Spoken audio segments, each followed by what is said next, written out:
Automatic emergency braking and front collision warning for vehicles. To enable the system to detect rear end of preceding vehicles ahead, the vehicle driving speed must be at least 10 km per hour.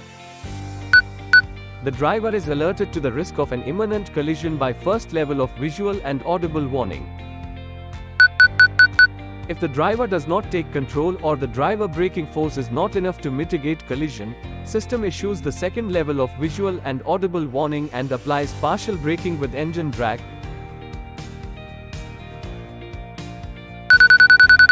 After second level warning, if the driver does not take control or driver braking force is not enough and risk of a collision is imminent, the system applies harder braking along with third level of visual and audible warning. Once system has applied the brakes, a pop-up message will be displayed as automatic emergency braking completed. Notice. Notice. Warning.